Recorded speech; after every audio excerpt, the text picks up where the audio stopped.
भारत के स्वर्ण युग को चंद्रगुप्त मौर्य और चाणक्य की जोड़ी ने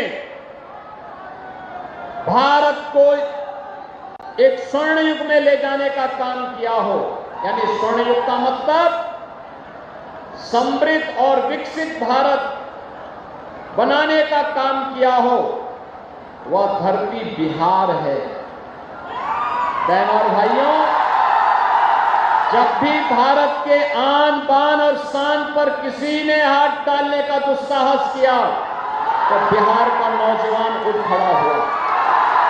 याद करिए, कांग्रेस ने जब 1975 में लोकतंत्र का गला घोंटने का काम कांग्रेस ने किया था, तब बहनों और भाइयों, उस समय लोकतंत्र बचाने के लिए बिहार का नौजवान लोकनायक जयप्रकाश नारायण के नेतृत्व में खड़ा हुआ था। सामाजिक न्याय के अग्रदूत कर्पूरी ठाकुर भी इसी बिहार में जन्मे थे।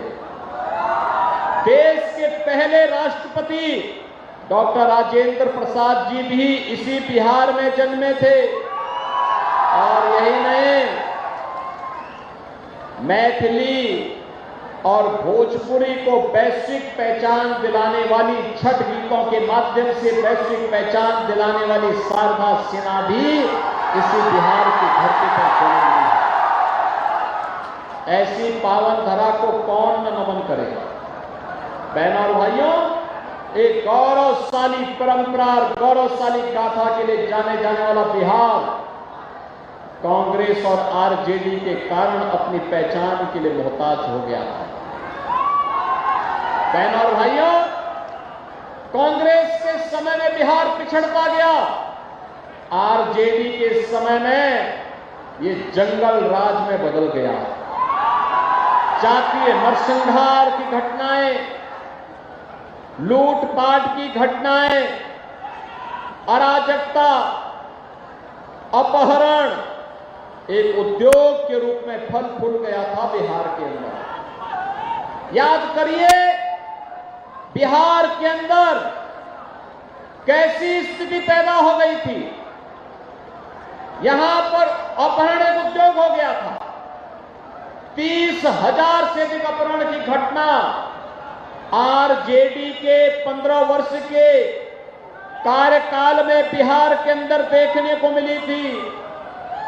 और बहनों और भाइयों, जब बिहार के नौजवानों ने फिर अंगड़ाई ली, 2005 में नीतीश बाबू के नेतृत्व में एनडीए की सरकार बनी। एनडीए की सरकार ने नीतीश बाबू के नेतृत्व में सुशासन की स्थापना के लिए प्रयास प्रारंभ किया और आज बिहार में वह सब कुछ है जो बिहार में होना चाहिए था।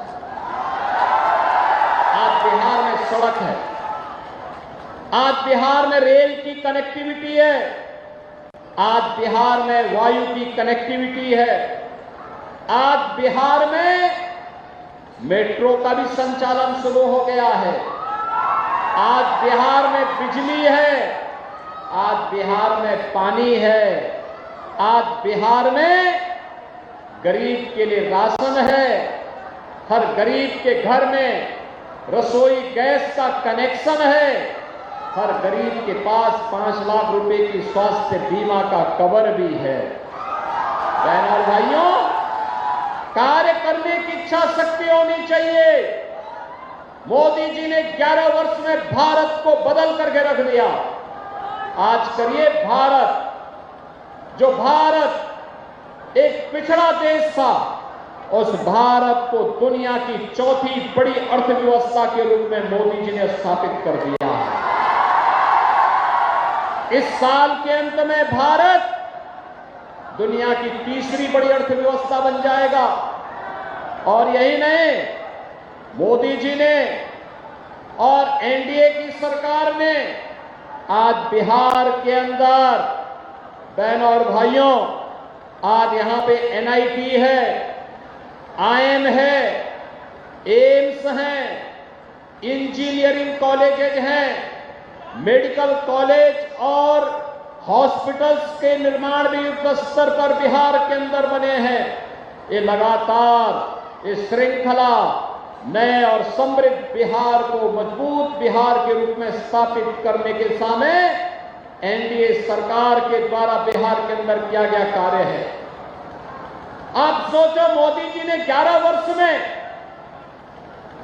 80 करोड़ लोगों को फ्री में राशन की सुविधा का लाभ, 50 करोड़ लोगों को प्रतिवर्ष 5 लाख रुपए की स्वास्थ्य बीमा का कवर,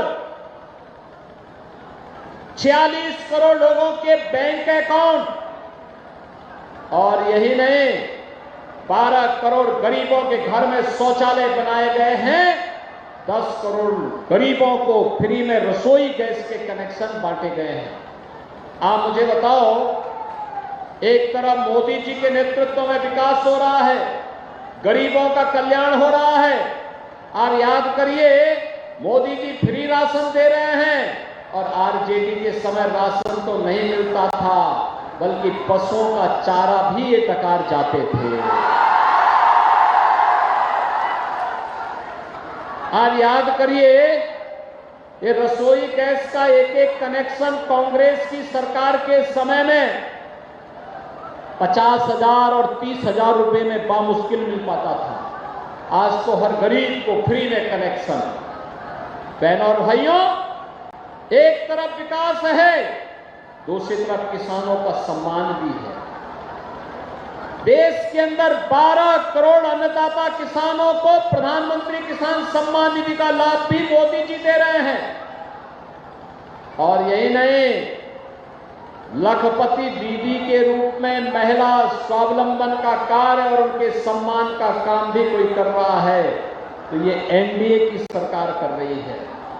विकास भी है, गरीबों का कल्याण भी है, और साथ साथ विरासत को भी आगे बढ़ा करके आस्था को भी सम्मान देने का काम हो रहा है। आप याद करिए, कांग्रेस की सरकार, आरजेडी की सरकार में हम नारा लगाए करते थे कि रामलला हम आएंगे, मंदिर वहीं बनाएंगे। बोलते थे ना। और तब कांग्रेस कहती थी राम तो है ही नहीं। तब आरजेडी भगवान राम के मंदिर निर्माण के रथ को रोकती थी। समाजवादी पार्टी जो इनका पार्टनर है यूपी में, वह वहां पे राम भक्तों पर गोली चलाती थी। लेकिन हम तब भी कहते थे कि लोग लाठी गोली खाएंगे, मंदिर वहीं, लाठी गोली खाएंगे, मंदिर वहीं। और मंदिर का निर्माण, हमने कहा मंदिर का निर्माण करेंगे। मोदी जी प्रधानमंत्री बने, उत्तर प्रदेश में हमारी सरकार आई, राम मंदिर का निर्माण हो गया ना अयोध्या में। कोई संदेह है क्या?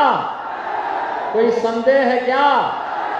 और अयोध्या में भगवान राम का मंदिर बना, तो वहां पे जो इंटरनेशनल एयरपोर्ट बना है, वो हमने बनाया है महर्षि वाल्मीकि के नाम पर।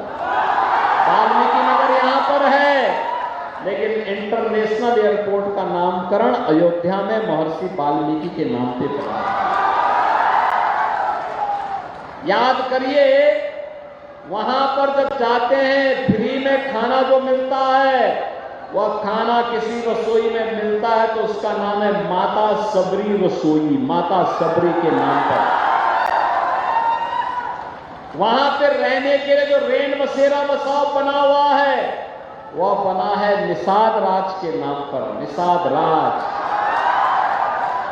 बहनों और भाइयों, अयोध्या में 25 नवंबर को फिर से प्रधानमंत्री जी आ रहे हैं, और प्रधानमंत्री जी आकर के इस बार वहां भगवान राम, माता जानकी, और जहां राम होंगे वहां तो हनुमान जरूरी होंगे।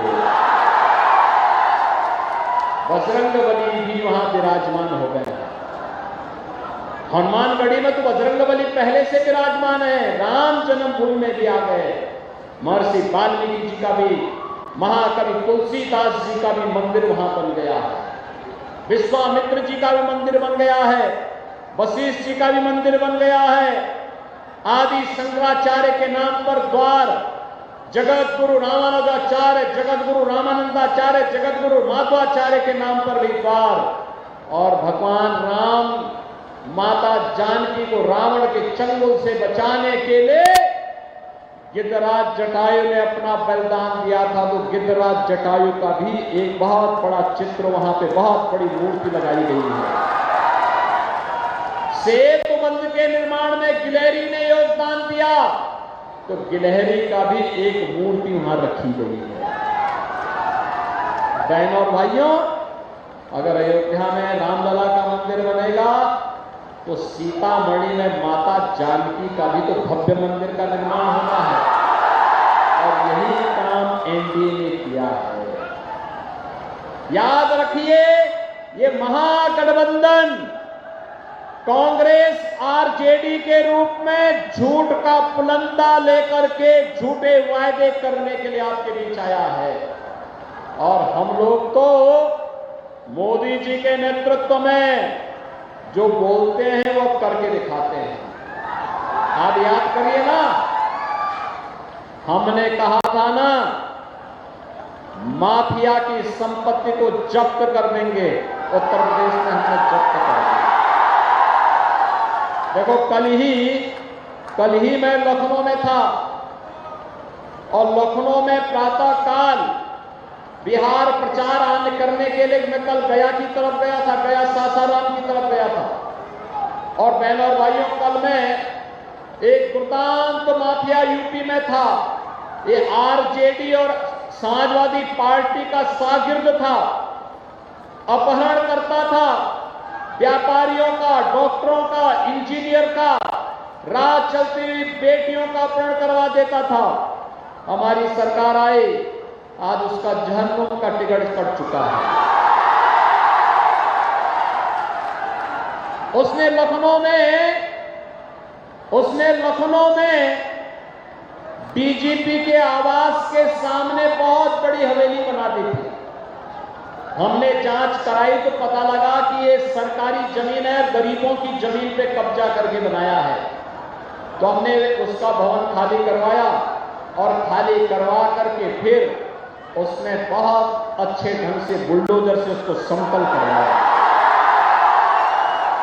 और बहनों और भाइयों, समतल करवाने के बाद वहां पर एक ऊंची बिल्डिंग बनाई और गरीबों के लिए आवास बनाए। कल गरीबों को एक एक आवास बांट करके लाया। 72 गरीबों, गरीब परिवारों को एक एक आवास बांट दिया। अकेले उत्तर प्रदेश में अब तक 60 लाख गरीबों को एक एक आवास दिया जा चुका है, और ये केवल डबल इंजन की एनडीए की सरकार ही कर सकती है।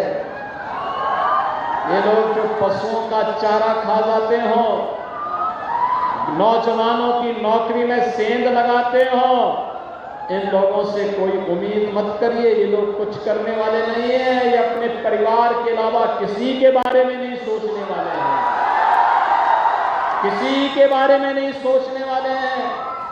इसीलिए तो आपने देखा है, अभी बिहार का एक यादव नौजवान जिसके पिता बिहार केसरी थे, उन्होंने कहा कि मैं तो भाजपा के साथ जुड़ करके सेवा का काम करूंगा, आरजेडी जैसे संगठन के साथ नहीं। और इसलिए बहनों और भाइयों, आज मैं आपके पास आया हूं। आज बिहार में पहले चरण का चुनाव चल रहा है, और चुनाव में बिहार की माताएं, बिहार का नौजवान, बिहार का अन्नदाता किसान झोंक करके एनडीए को वोट दिए जा रहा है। 121 सीटों पे चुनाव हो रहे हैं, और रुझान बताते हैं कि 100 से ज्यादा सीटों पर एनडीए ही जीतने वाली है। तो बाकी जो 122 सीटें हैं, इनमें भी अगर यही परिणाम आपने दे दिया, तो बहनों और भाइयों, ये कांग्रेस और आरजेडी और इनके जितने भी पार्टनर हैं और पेशेवर खानदानी माफिया हैं, इन सब की जमानत जब्त होनी तय है। और यही कहने के लिए मैं आया हूं। याद करिए, ये क्षेत्र तो महर्षि भगवान वाल्मीकि के प्रति, माता जानकी के प्रति और भगवान राम के प्रति सदैव नतमस्तक रहा है। हमें भूलना नहीं चाहिए कि जो रामद्रोही है वो हम सबका